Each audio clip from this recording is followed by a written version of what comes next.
Fala, povo lindo e abençoado! Estamos de volta com mais uma super polêmica. E uma das passagens bíblicas mais polêmicas e também muito enigmática é narrada no livro do Gênesis, quando a mulher de Ló virou uma estátua de sal. Algumas perguntas nos vêm à cabeça quando pensamos nesse episódio. Por que ela virou uma estátua de sal?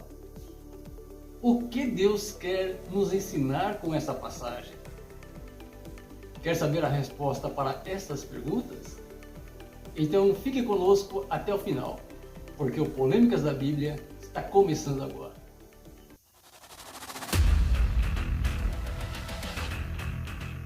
Olá, sejam bem-vindos ao nosso canal. Eu sou o pastor Adilson e o meu compromisso é com a verdade. Então sejam bem-vindos. Antes de entrarmos na mensagem, eu quero dizer que o seu like, o seu joinha é super importante para o crescimento do canal e para o seu crescimento também. Então senta o dedo no like e se você ainda não está inscrito no nosso canal, faça sua inscrição clicando aqui embaixo. E não se esqueça de ativar o sininho, ok?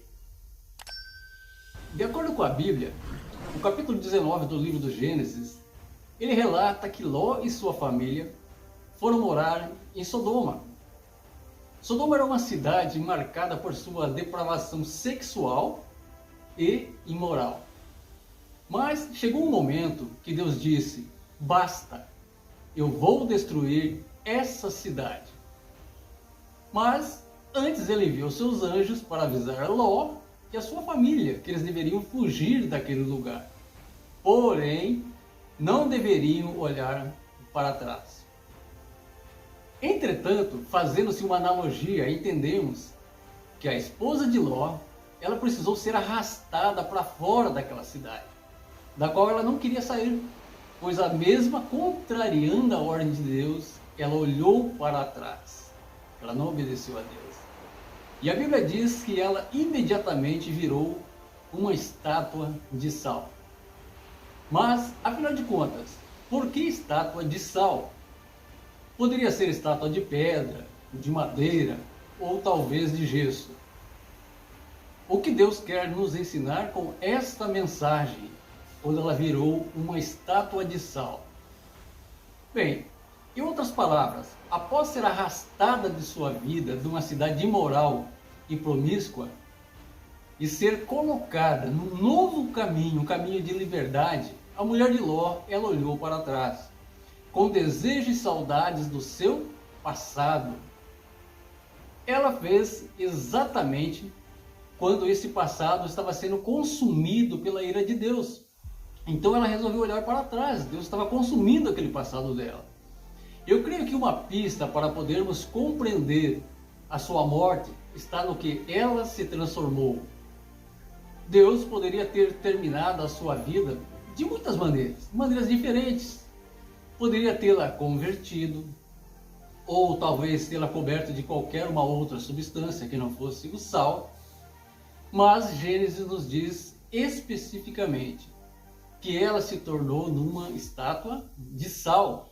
É isso mesmo. Talvez para o ouvinte moderno, o sal é uma referência a um tempero muito conhecido. Mas isto é porque desfrutamos dos benefícios da refrigeração.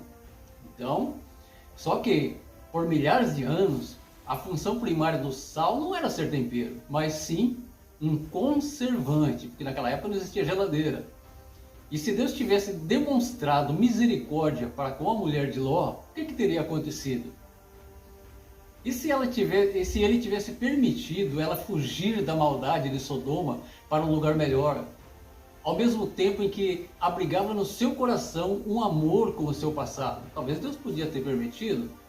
Só que o vírus da maldade de Sodoma teria ido com ela para a sua nova casa, teria sido preservado dentro dela, aguardando uma oportunidade para sair e infectar outras vidas.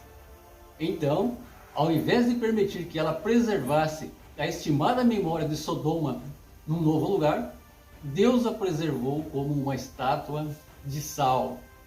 É isso aí. Ela tornou-se num memorial da preservação do mal, um aviso a todos que possam vê-la rigidamente preservada no meio de olhar, no meio de desejos. Todos nós temos um passado. Alguns de nós temos registrados incríveis falhas morais, enquanto que outros de nós temos conseguido confinar nossos pecados a categorias talvez menos horripilantes. Quanto mais conhecemos a Cristo, mais chegamos a perceber que todo pecado é assombroso quando comparado ao prumo da santidade de Deus. Tudo é pecado. Então todo pecado é um assombro, né? Um assombroso exercício de autofoco e autoadoração, porque a pessoa não quer se livrar daquele pecado. É bom.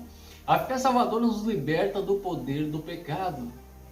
Então, ela nos permite escolher o que Deus quer ao invés daquilo que nós queremos. E com o tempo ele alinha nossos desejos com os desejos de Deus. Então, ao invés de querermos nos considerar como muita coisa, aprendemos a glorificar o nosso Criador. Mas, se formos honestos, reconheceremos que ainda abrigamos locais de alta adoração no fundo de nossos corações. Ainda gostamos de muita coisa que não queremos abandonar. À medida que nós melhoramos em pôr de lado uma área do pecado, muitas vezes nós nos tornamos melhores em esconder outras áreas. Você está percebendo? Por mais que queiramos crescer na graça, descobrimos que o nosso passado ainda nos atrai. Mas não é suficiente somente reconhecermos e nos arrependermos de nossos pecados. Para deixá-los para trás, nós temos que aprender a odiá-los, odiar o pecado, a abandonar o pecado. E isso nos leva a pensar sobre a mulher de Ló. Você se recorda dela? Ela criou sua família numa cidade conhecida por sua depravação sexual e imoral. Ela teve que ser fisicamente arrastada para fora de sua cidade natal para evitar a sua destruição iminente. Porém, ela olhou pelo espelho retrovisor, ela olhou para trás. Para encerrar essa mensagem, veja o contexto bíblico, o que diz a respeito de sal. Em Mateus 5,13 diz assim: vós sois o sal da terra, e se o sal for insípido, com que se há de salgar? Para nada mais presta, senão para ser lançado fora e pisado pelos homens. Então, nos tempos de Jesus, o sal ele era recolhido nas regiões do Mar Morto, que tem muito sal, e uma parte desse sal era boa para se salgar e ser utilizada na culinária, na cozinha. Entretanto, a outra parte desse sal ela perdia o sabor, ou seja, se tornava insípido. O sal tem uma estrutura química estável, mas se deixado sobre a terra ou exposto ao sol, à chuva, ao ar, enfim, ele perde o seu sabor e se torna insípido. O sal que era insípido, ele não era jogado fora, mas era levado para Jerusalém para ser guardado no templo para o inverno. Por quê, pastor? Porque nessa época, né, que as chuvas chegavam e os pátios se tornavam super escorregadios, os pátios do templo, então, porque eles eram feitos de mármore, construídos de mármore, então era super escorregadio. Então o sal era espalhado no chão para reduzir o perigo de quedas.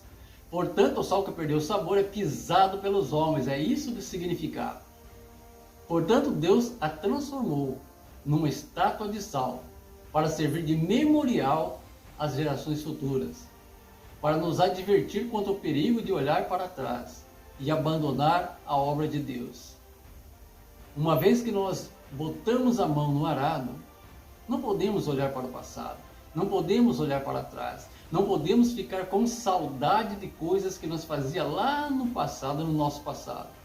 A palavra fala que Cristo fez novas todas as coisas. Então nós temos uma nova vida com o Senhor.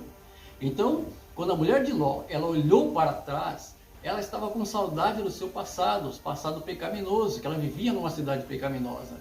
Mas ela não queria abandonar aquela vida, ela queria continuar naquela vida que ela estava ali, por isso que ela resolveu olhar para trás.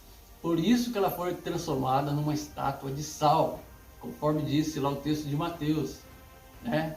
esse sal, quando se torna insípido, ele não serve para nada, somente para ser pisado. Então, esse é o simbolismo do sal, por isso que ela foi transformada numa estátua de sal, para servir de memorial.